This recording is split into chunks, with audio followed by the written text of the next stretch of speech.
नमस्कार साथियों, स्वागत है आप सभी का आपकी अपनी पाठशाला पर। मैं हूं अंकित अवस्थी। आप हैं मेरे साथ में आज एक बहुत महत्वपूर्ण खबर पर चर्चा करने के लिए, क्योंकि देश के करोड़ों लोग इस खबर के इंतजार में हैं। खबर इस बात की है कि जिन लोगों ने सहारा में पैसा इन्वेस्ट किया था, आज भारत सरकार ने उस पैसे को रिटर्न करने की प्रक्रिया जारी कर दी है। जिनका पैसा सहारा में अटक गया था, सहारा के आईपीओ के दौरान जिन्होंने ओएफसीडी के माध्यम से सहारा को पैसा दिया था, जो कि लगातार लगभग 13-14 साल से अटका हुआ पैसा था, आज उसके वापस होने की प्रक्रिया जारी कर दी गई है। क्या जो जो लोग नहीं जानते क्या कहानी है, उनको तो डिटेल में सारी जानकारी देंगे ही, लेकिन सेशन के शुरुआत में जो सबसे ज्यादा जरूरी जानकारी है वो उन लोगों के लिए जिनका पैसा अटका हुआ है। तो वो इस पूरी प्रक्रिया को ध्यान से सुने। बाकी जो केवल ज्ञान लेने के लिए आए हैं उनको भी हम सारा ज्ञान देकर भेजेंगे। हम आज सुबह भी इस सेशन को करने वाले थे, लेकिन चूंकि सूचना थी कि 18 तारीख के दिन इसकी पूरी प्रक्रिया जारी होगी, तो हमने कहा कि एक बार प्रक्रिया जारी हो जाए उसी समय सेशन करेंगे, ताकि प्रक्रिया भी साथ ही साथ बता दें। इसीलिए आपको प्रॉपर तरीके से बताया जाएगा किस प्रकार से आपका पैसा रिफंड होगा यदि किसी का पैसा लगा हुआ है। ठीक है, चलिए शुरू करते हैं साथियों। अंकित इंस्पायर इंडिया जो हमारा दूसरा यूट्यूब चैनल है, उसके ऊपर हमने आज से 7 महीने पहले एक सेशन किया था, जिसमें बताया था कि सहारा ने अल्टीमेटली घोटाला किया कैसे था, स्कैम था क्या सहारा का स्कैम। हमने आपको बताया था कि सहारा ने ओएफसीडी के जरिए, क्या होता है ये सारी प्रक्रिया बाद में वापस से भी बताएंगे, लेकिन आप चाहें तो अलग से इसे भी देख सकते हैं। इसमें पूरा डिटेल एनालिसिस किया है हमने आधा घंटे के सेशन में कि सहारा ने लोगों को कैसे चूना लगाया था। हमने ये बताया था लगभग 2.5 करोड़ लोगों से सहारा ने 24,000 करोड़ रुपए जुटाए थे। वो जुटे हुए पैसे ही अब वापस होने जा रहे हैं। इसके ऊपर कई वेब सीरीज बन चुकी हैं, जिसके बारे में भी हमने जिक्र किया था।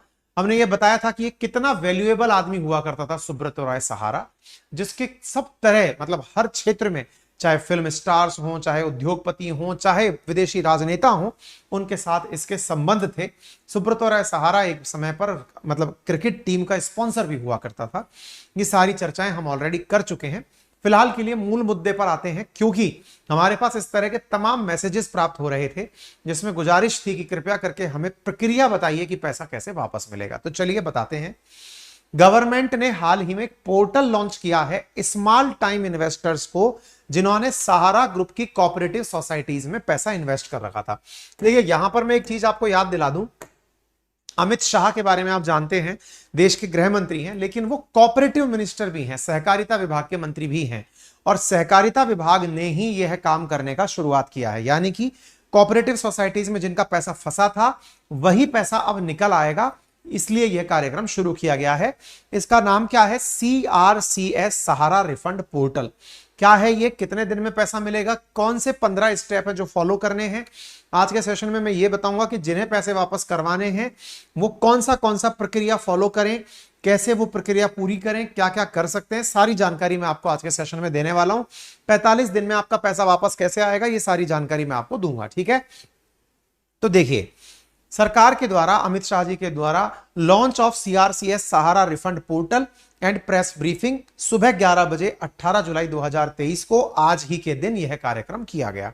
यहां पर आप अमित शाह जी को साथ में देख सकते हैं सुभाष रेड्डी के साथ। सुभाष रेड्डी कौन है? ये न्यायाधीश हैं उच्चतम न्यायालय के, जिनकी देखरेख में इस कार्यक्रम को किया जा रहा है। रिटायर्ड न्यायाधीश हैं और यह पूरा कार्यक्रम इन्हीं की देखरेख के अंदर किया जाएगा। यानी सुप्रीम कोर्ट के द्वारा अपना एक आदमी भेजा गया है जो इस पूरे कार्यक्रम की निगरानी करेगा। कहां होगा? तो यह केंद्रीय पंजीयक सहारा रिफंड पोर्टल बनाया गया है, जहां पर 4 कोऑपरेटिव सोसाइटीज, कौन कौन सी?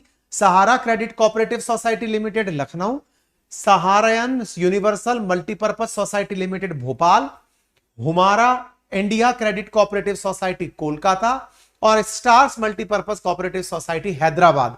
इन 4 कोऑपरेटिव सोसाइटीज के पैसे लौटाए जाएंगे। इसके लिए बकायदा एक पोर्टल लॉन्च कर दिया गया है। इसी पोर्टल के थ्रू पैसा रिफंड होगा। अमित शाह जी ने अपने द्वारा यह जानकारी देते हुए बताया कि किस प्रकार से आने वाले 45 दिनों के भीतर 1.7 करोड़ लोगों के डिपॉजिटर्स के पैसे, जिन्होंने सहारा में पैसा इन्वेस्ट किया था, उनके पैसे लौटेंगे। और उनको किस प्रकार से पैसे लौटेंगे ये प्रक्रिया इन्होंने बताई। इसमें से ये जानकारी पहले क्लियर कर लीजिए, केवल 4 कोऑपरेटिव सोसाइटीज, कुल 6 सहारा के द्वारा कोऑपरेटिव सोसाइटीज रन की जाती थी। 4 कोऑपरेटिव सोसाइटीज का जो निवेश है वही पैसा लौटेगा। हालांकि यहां 10 करोड़ लोगों का पैसा फंसा हुआ है। शुरुआत में 5,000 करोड़ रुपए ही 4 करोड़ निवेशकों तक लौटाए जाएंगे, ऐसा केंद्रीय गृह मंत्री के द्वारा कहा गया। सहारा रिफंड पोर्टल के द्वारा यह कार्यक्रम किया जाएगा। 86,000 करोड़ से भी ज्यादा पैसे सहारा के द्वारा जुटाए गए थे, लेकिन इसके अंदर से अधिकांश जो पैसा अभी रिटर्न किया जा रहा है वो बिहार, झारखंड, उत्तर प्रदेश, मध्य प्रदेश जैसे जो राज्य हैं जिनके इन्वेस्टर्स के द्वारा पैसा लगाया गया था वो पैसा लौटेगा। ये 4 कोऑपरेटिव सोसाइटी पहले जान ले, तो जिनको इन 4 कोऑपरेटिव सोसाइटीज में अपना नंबर मिल गया वो तो जांच लें, जिनका नाम नहीं आया है वो अभी के लिए छोड़ दें। कौन से बचे हुए हैं? Sahara housing Indian cooperative limited corporation limited, Sahara credit cooperative society, ये 2 अभी जो है वो बचे हुए हैं। इनमें से बाकी 4 के पैसे रिटर्न होने शुरू हो जाएंगे। ठीक है। अच्छा, सहारा इंडिया की जो ये 4 एंटिटी हैं इनमें 9.88 करोड़ इन्वेस्टर हैं, जो कि 9.88 करोड़ इन्वेस्टर के द्वारा 86,000 करोड़ रुपया सेबी की खबर के अनुसार इन्वेस्ट किया हुआ है। अब पैसा कितना मिलने वाला है? तो शुरुआत में केवल 10,000 रुपए ही रिफंड किए जाएंगे। किसी का कितना भी पैसा इन्वेस्ट हो सकता है आप में से किसी ने 20,000 रुपए, किसी ने लाख रुपए, किसी ने 2 लाख रुपए, किसी ने 10 लाख रुपए, कितना भी इन्वेस्ट कर रखा हो, शुरुआत में केवल 10,000 रुपए ही आपको ट्रांसफर किए जाएंगे। बाकी जो 10,000 से कम वाले लोग हैं उनका तो पूरा पैसा रिफंड हो ही जाएगा। यानी 10,000 से ऊपर के जो लोग हैं उन्हें फिलहाल के लिए 10,000 रुपए ही मिलने वाला है। और जो बाकी लोग हैं, यानी एक प्रकार से कहने का अर्थ यह हुआ कि पहले फेज में जिन 4 करोड़ निवेशकों का पैसा रिफंड किया जाना है, जो कि 5,000 करोड़ रुपए में से ही रिफंड होगा, उनमें से 10,000 रुपए से ज्यादा का जिनका पैसा है उन्हें केवल 10,000 मिलेगा और बाकी सबको 10,000 से जो कम है वो उनको उनका पूरा पैसा मिल जाएगा। ठीक है ना। अच्छा, तो कहां होगा ये? तो मैंने बता दिया, ये पोर्टल है जिसके माध्यम से ये कार्यक्रम होगा। अब पूरी प्रक्रिया समझ लीजिए कैसे होगा। करना क्या है? आपको गूगल पर CRCS रिफंड पोर्टल सर्च करना है। CRCS सहारा रिफंड पोर्टल पर आपका स्वागत है। होम पेज पर जमाकर्ता पर क्लिक करें। यहां पर सबसे पहले डिपॉजिट रजिस्ट्रेशन, डिपॉजिटर यानी डिपॉजिटर जो है उसका रजिस्ट्रेशन का ऑप्शन दिया गया है। इस रजिस्ट्रेशन के अंदर मेंबरशिप नंबर, जो जिसने भी कोऑपरेटिव सोसाइटी में भाग लिया था उसका नंबर डलेगा, उसका आधार कार्ड डलेगा। आधार कार्ड चूंकि ऑलरेडी मोबाइल नंबर से अटैच होता है तो उसका OTP आएगा, उस OTP को आप यहाँ पे डालना होगा। फिर आपको यहाँ पर UIDAI के द्वारा एक डिक्लेरेशन फॉर्म दिया गया है वो भरना है और उस डिक्लेरेशन फॉर्म के अंदर आपको आई एग्री वाला जो ऑप्शन है वो क्लिक करना है और आई एग्री वाले ऑप्शन को क्लिक करने के बाद फिर आप आगे बढ़ेंगे। तो पहले नंबर पर आपको केवल अपना मेंबरशिप नंबर डालना है। मेंबरशिप नंबर के बाद में आपको दूसरे नंबर पर यहां पर अपने द्वारा अपना मोबाइल नंबर वेरीफाई करना है। इसके बाद में पर्सनल डिक्लेरेशन आपको डालनी है, पर्सनल डिटेल्स डालनी है, जिसमें फिर से एक बार आधार कार्ड डाला जाएगा और आधार कार्ड के साथ साथ आपका OTP भी यहां पर डाला जाएगा। इसके बाद में फिर क्या होगा? इसके बाद में फिर आपकी आधार कार्ड की डिटेल्स ये कंप्लीटली वेबसाइट निकाल कर दे देगी, आपको बताएगी ये आपका नंबर है, ये आपका अल्टरनेट नंबर लिख सकते हो, अपना ईमेल आईडी लिख सकते हो, वो आपसे सारे ऑप्शंस यहां पर पूछे जाएंगे। देखिए जिस प्रकार की ये प्रक्रिया है, आप इसको करने से पूर्व किसी भी आपके पास जो जानकार व्यक्ति है उसके साथ बैठकर इसे करें, किसी कंप्यूटर वाले के पास बैठकर करें तो ज्यादा बेहतर होगा। ठीक है। इसके बाद में क्लेम रिफंड करके एक ऑप्शन आएगा, जहां पर आपको जाना है, आपको अपनी सोसाइटी का नंबर डालना है, उसके बाद आपने कौन सी स्कीम ले रखी थी वो डालना है, इसके बाद में अपनी सारी डिटेल्स के आपको डॉक्यूमेंट यहां पर डालने हैं और आपको प्रॉपर तरीके से यहां पर पूरी जानकारी निकाल करके वो दिखा देगा कितना पैसा आपका डिपॉजिट हुआ था, कैसे कैसे डिपॉजिट हुआ था, वो विजिबल हो जाएगा। इसके बाद में फिर आप इसको सबमिट कर देंगे। जो भी दस्तावेज आपके पास हैं उनकी फोटो खींच के 3 MB से कम की फाइल बनाकर उन्हें अपलोड किया जाएगा। तो यहां पर डॉक्यूमेंट अपलोड करने का ऑप्शन आएगा जो फोटो खींच करके आपका अपलोड हो जाएगा। इसके बाद में जब आप अपना अपना फोटो अपलोड कर देंगे उसके बाद में यहां पर सबमिट का ऑप्शन आएगा और आपको एक नंबर मिलेगा जिसे आपको अपने पास सुरक्षित रख लेना है। एक बार फिर से समझ लीजिए, यहां पर सबसे पहले आपको ये पोर्टल पर जाना है, गूगल पर यह चीज डालनी है। इसके बाद में पोर्टल पर होम पेज का पंजीकरण करना है, आधार नंबर के साथ मोबाइल नंबर डालना है, उसके बाद OTP पर क्लिक करना है और OTP दर्ज कराना है। इसके बाद में फिर से रजिस्ट्रेशन पूरा होने के बाद जमाकर्ता का फिर से लॉगिन होगा। दोबारा से आपका आधार कार्ड और मोबाइल नंबर और ओटीपी दर्ज किया जाएगा। आपसे कहा जाएगा कि आप नियम और शर्तें एक बार पढ़ लें। जब आप उनसे सहमत हो जाएंगे तब आप आगे बढ़ेंगे। आपकी पूरी डिटेल्स जैसे बैंक का नाम, आपकी जन्म तिथि सब यहां पर लिखी हुई आ जाएंगी। जमा प्रमाण पत्र की प्रति के साथ दावा अनुरोध फॉर्म भरें, यानी आपके पास जो जमा का प्रमाण पत्र है उसकी कॉपी के साथ फिर आप दावा अनुरोध पत्र जो है ये भरेंगे। इसमें आप सोसाइटी का नाम, उसकी सदस्यता नंबर, आपकी जमा राशि, ये सारी डिटेल भरी जाएंगी। अगर कोई लोन लिया है, पार्शियल पेमेंट मिला है तो वो भी आपको बताना होगा। दावा राशि अगर आपने जो क्लेम किया है वो अगर 50,000 रुपए से ज्यादा है तो आपको पैन कार्ड की डिटेल भी डालनी पड़ेगी। एक ही बार आप दावा कर सकेंगे, बार बार आप क्लेम नहीं कर पाएंगे। आपको जितनी भी डिटेल्स हैं वो एक ही बार में भरनी है। वेरिफिकेशन के बाद आप अपना जो पूरा प्लेटफॉर्म है वो दावा जो है, क्लेम जो है, उसका फॉर्म डाउनलोड करके रखना होगा। इस पर आपको एक नई फोटो चिपकानी होगी और उस पर साइन करना होगा। अब इस फॉर्म को आपको वापस से अपलोड करके फिर जमा करना होगा। जब आपका क्लेम सफलतापूर्वक रजिस्टर मोबाइल नंबर पर फिर आपके पास एक मैसेज आ जाएगा। इसके बाद 30 दिन के अंदर आपका जो है दावा सहारा सोसाइटी के द्वारा वेरीफाई कर दिया जाएगा। फिर सरकारी अधिकारी अगले 15 दिन में इस कार्रवाई को कंप्लीट करेंगे।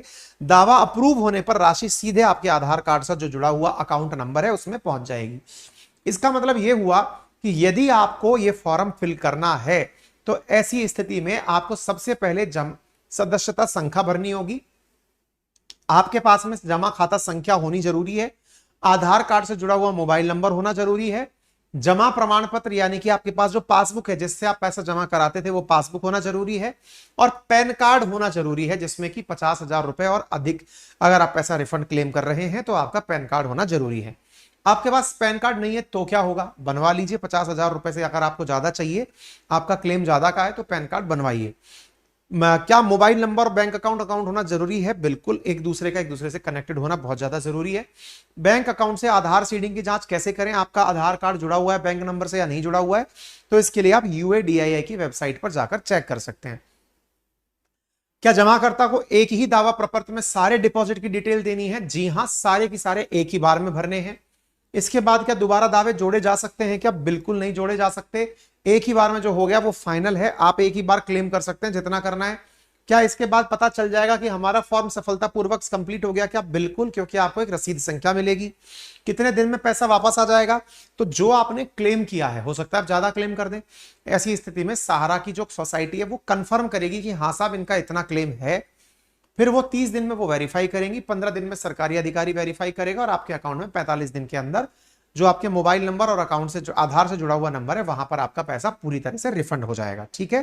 अच्छा, अब आपके दिमाग में बड़ा प्रश्न बनेगा, लोगों ने पैसा इन्वेस्ट कैसे किया था, क्यों किया था? जिनको ये कहानी जाननी है, इसके ऊपर हमने पूरा सहारा के ऊपर चैप्टर किया हुआ है, आप जाकर सुन सकते हैं। हम यहां पर सजेशंस में भी पिन कर देते हैं, एंड स्क्रीन पर भी उसे डाल देते हैं। फिर भी थोड़ा सा डिटेल हल्का सा जान लीजिए। सहारा की सबसे बड़ी तरीके क्या था कि वो लोगों को लालच देता था। क्या? कि आपको बैंक में जितना पैसा FD में इंटरेस्ट मिलता है उससे ज्यादा इंटरेस्ट मैं दूंगा। FD में मिलता है 5 से 7% इंटरेस्ट, ये 10 से 12% का इंटरेस्ट रिटर्न करता था। और 10 से 12% के ब्याज पर जब कोई पैसा आपसे लेगा और पैसा जिनसे ले लिया उनको वापस मिलने भी लग गया तो लोगों का विश्वास बढ़ने लगा। लोगों ने बड़ी देरी तक, मतलब सहारा जब जेल में था तब भी लोग इन्वेस्टमेंट कर रहे थे। आप इससे अंदाजा लगा दीजिए। मतलब ये हुआ कि सहारा ग्रुप के द्वारा बड़ी मात्रा में लोगों से केवल इस भरोसे पर कि आप मुझे पैसा दो, मैं आपको ब्याज के साथ पैसा लौटाऊंगा, इस तरह से बहुत सारा पैसा लोगों से उठाया गया था। लेकिन वो एक फर्जीवाड़ा था। ये पता कैसे चला, इसकी भी अपनी एक कहानी है। इसके पीछे की कहानी क्या है तो उसके पीछे की कहानी हम आपको बताएंगे। लेकिन इससे पहले सहारा से भी रिफंड अकाउंट में ये पैसा डला हुआ है जो कि central registrar of cooperative societies के माध्यम से ट्रांसफर किया जाएगा। आपको ये पता होना चाहिए। जस्टिस सुभाष रेड्डी की निगरानी के अंदर ये पैसा, पूरा पैसा वापस होगा। पैसा आया कैसे? तो देखिए हुआ क्या ना कि 2012 के अंदर सहारा ग्रुप की 2 कंपनियां, सहारा इंडिया रियल एस्टेट कॉर्पोरेशन और सहारा हाउसिंग इंडिया कॉर्पोरेशन लिमिटेड का इन्वेस्टर को पैसा लौटाने का निर्देश सुप्रीम कोर्ट ने दिया था। और यह कहा था कि सहारा और सेबी मिलकर के एक एस्क्रो अकाउंट खोलेंगे, यानी कि एक थर्ड पार्टी के साथ अकाउंट खोलेंगे, तीसरी जगह अकाउंट खोलेंगे। ना सहारा का अकाउंट होगा ना सेबी का अकाउंट होगा, एक तीसरा अकाउंट खोला जाएगा जहां सारे पैसे जमा कराए जाएंगे। क्या यह पैसा सरकार रिफंड कर रही है? नहीं, इस सहारा का पैसा है सुप्रीम कोर्ट के आदेश पर रिफंड किया जा रहा है। सुप्रीम कोर्ट ने कहा था क्या कि यह पैसा रिफंड करना है? बिल्कुल, सुप्रीम कोर्ट के आदेश पर ही यह पैसा रिफंड हो रहा है। सरकार इस पैसे को रिफंड नहीं कर रही है। सरकार तो इस काम को फैसिलिटेट कर रही है, क्योंकि आज से कुछ दिनों पहले भी सुप्रीम कोर्ट ने मार्च 2023 में सरकार को आदेशित करते हुए कहा था कि 9 महीने के भीतर भीतर जो पैसा आ रखा है उसे रिफंड करिए। कहानी क्या है थोड़ा सा जान लीजिए। देखिए हुआ क्या, 1978 के अंदर सहारा इंडिया की शुरुआत हुई थी। सहारा स्कैम के अंदर हुआ क्या कि सहारा ने अपना रियल एस्टेट कॉर्पोरेशन काम शुरू किया और सहारा हाउसिंग इन्वेस्टमेंट कॉर्पोरेशन लिमिटेड शुरू किया। 30 सितंबर 2009 को सहारा को यह लगा कि उसे अब आईपीओ ले आना चाहिए, यानी कि सेबी के द्वारा ऑथराइज होकर के जो शेयर मार्केट है वहां चले जाना चाहिए। सेबी जो कि कोई भी व्यक्ति आईपीओ लेने जाता है तो उसके डॉक्यूमेंट चेक करती है। Security exchange board of India है जो कि जो शेयर मार्केट है उसकी एक तरह से समझिए कि निगरानी एजेंसी है सेबी। सेबी के पास इन्होंने आवेदन किया। आवेदन पत्र को डीआरएचपी कहा जाता है। एक तरह से यह समझिए कि वो जब आप आवेदन करने जाते हो तो आप बताते हो कि आपकी कंपनी को क्यों शेयर मार्केट में भेजा जाए, आपके पास पैसा कितना है, आपने कितना पैसा लोगों का ले रखा है, ये सब बताना होता है। जब इन्होंने अपना डीआरएचपी पेश किया तो सेबी को इनके डीआरएचपी में गड़बड़ नजर आई। अब ये डीआरएचपी क्या होता है, तो ये ड्राफ्ट रेड हेरिंग प्रोस्पेक्टस है जिसको सेबी को प्रस्तुत करना पड़ता है जब भी कोई कंपनी अपना आईपीओ लेकर आती है। इसके अंदर होता क्या है, इसके अंदर पूरी तरह से आपको बताना पड़ता है कि हमारे पास पैसे का सोर्स क्या है, कैसे आए हैं। इनके डीआरएचपी में जो गलतियां सेबी को नजर आई, सेहरी ने तुरंत कहा सहारा से कि आप तुरंत इस काम को रोकिए, आप आईपीओ नहीं ला सकते। आपने हमसे बिना पूछे ही लोगों से पैसे जुटा कैसे लिए, आईपीओ के माध्यम से आप पैसा जुटा सकते थे, आपने पैसा कैसे जुटा लिया, आप पैसा रिफंड करिए। सेबी ने जब इस बात पर आपत्ति जताई तो सहारा ने सिक्योरिटी अपीलेट ट्राइब्यूनल के पास जाकर इस फैसले का विरोध किया 2011 के अंदर। 2011 के अंदर जो सेबी के ऊपर जो अपीलेट है उसने सेबी के डिसीजन को सही सराहा और कहा कि सहारा को अपने पैसे लौटाने होंगे, लोगों को 25,781 करोड़ रुपए लौटाने होंगे। सहारा ने पैसा इकट्ठा कहां से किया था, तो उसने ओएफसीडी के माध्यम से पैसा जुटाया था। कहां से जुटाया था, तो सहारा ने असल में ऑप्शनली फुल कन्वर्टिबल डिबेंचर लोगों से ये कह करके कि तुम मुझे पैसा दो, ये पर्ची अपने पास रख लो, मैं तुम्हारे पैसे से तुम्हें आगे ले जाकर और ज्यादा पैसा बना के दूंगा। हालांकि सच्चाई ये थी कि ओएफसीडी की परमिशन सहारा के पास नहीं थी। डाउट इस बात का किया जाता है कि असल मायने में सहारा के पास कभी भी इतने लोगों का साथ पैसा था ही नहीं, उसने बहुत सारे लोगों का काला धन लगाया हुआ था। सेबी को इस बात पर डाउट हुआ था। जब सहारा से इस बात की डिटेल मांगी गई कि आप मुझे जानकारी दो, तो सहारा ने 2013 में जिन लोगों से पैसे जुटाए थे उनके 127 ट्रक भरकर सेबी के ऑफिस भेज दिए कि ये डॉक्यूमेंट है, आप इन्हें चेक कर लीजिए, जिसकी वजह से मुंबई में भारी जाम लग गया था। सहारा ने 3 महीने के अंदर सेबी के पास पैसा लौटाने के लिए पहली किस्त 5,120 करोड़ रुपए की लौटाई थी। 3 किस्तों में से पूरा पैसा लौटाने का आदेश दिया गया था। इन्होंने अपना पैसा धीरे धीरे करके लौटाने का काम शुरू किया था। 2014 के अंदर सहारा को सुप्रीम कोर्ट के द्वारा झटका लगा और उन्हें जेल भेज दिया गया। 2 साल के लिए उन्हें जेल भेजा गया। जेल भेजने के बाद में सहारा ने सेबी को अब तक 15,503 करोड़ रुपए लौटा दिए हैं। सुब्रत राय सहारा इस समय बेल पर बाहर है और निवेशकों के पैसे आने शुरू हो गए हैं। ये पूरी कहानी अगर आपको डिटेल में जाननी है तो हमने इसके ऊपर सहारा स्कैम करके पूरी की पूरी एक वीडियो की हुई है, आप उसे जाकर देख सकते हैं। फिलहाल के लिए सरकार जो आवेदन मिले थे उनसे चिंतित है। किस बात से, कि जब सेबी ने कहा कि पैसा लौटाओ लोगों का, तो आवेदन ही नहीं मिले सेबी को। इससे सेबी को बड़ी दिक्कत हुई, इसलिए सुप्रीम कोर्ट के पास सेबी मार्गदर्शन लेने पहुंची और उसने कहा कि आप हमें दिशा दें कि हम लोगों का पैसा कैसे लौटाएं। तब सुप्रीम कोर्ट ने सरकार को आदेशित किया कि पैसा कैसे लौटाना है। ठीक है, उम्मीद है आप लोगों को ये प्रक्रिया समझ में आई और जानकारी भी पता चली हो। आपकी नजर में जो भी व्यक्ति है जो सहारा के कारण पैसा लगाकर परेशान है, उन्हें आप ये वीडियो जरूर पहुंचाएं ताकि उनको पैसा लौटाने की खबर भी मिले और उनको प्रक्रिया भी पता चले। बाकी आप अपने साथियों के साथ इस सूचना को ज्यादा से ज्यादा शेयर करने के लिए इसे बहुत शेयर कर सकते हैं। वीडियो को लाइक एंड शेयर करें, चैनल पर नए हैं तो सब्सक्राइब कर लें। पढ़ने वाले विद्यार्थी ध्यान दें कि हिस्ट्री, ज्योग्राफी, पॉलिटी, इकोनॉमी का फाउंडेशन बैच चैतन्य बैच के नाम से लॉन्च किया जा चुका है। केवल इस रविवार तक ही आपको एडमिशंस वहां दिए जा रहे हैं। मात्र 1999 में एडमिशन अलाउड है, उसके बाद एडमिशंस आप लोगों को नहीं दिए जाएंगे। History, geography, polity, economy complete course आपको यहां पर दिया जा रहा है, आप जाकर उसे पढ़ सकते हैं। हमारा एप्लीकेशन अपनी पाठशाला एप्लीकेशन, जिसका लिंक कमेंट बॉक्स में और डिस्क्रिप्शन में पिन कर दिया गया है, Google play store, Apple store, window application सब पर उपलब्ध है। आप वहां जाकर परचेज कोर्स ऑप्शन में जाकर हमारा कोर्स परचेज कर सकते हैं। यदि आप राजस्थान प्रशासनिक परीक्षा की तैयारी कर रहे हैं तो आरएस प्री और मेंस का complete hand written notes material भी हमारे द्वारा इस रविवार तक आपको 4500 रुपए में उपलब्ध कराया जा रहा है। अधिक जानकारी के लिए आप हमारी टेक्निकल टीम को इन नंबर्स पर कॉल कर सकते हैं। अपनी पाठशाला का जो एप्लीकेशन है गूगल प्ले स्टोर पर आपके लिए उपलब्ध है। आप अपना ख्याल रखें। बहुत बहुत धन्यवाद।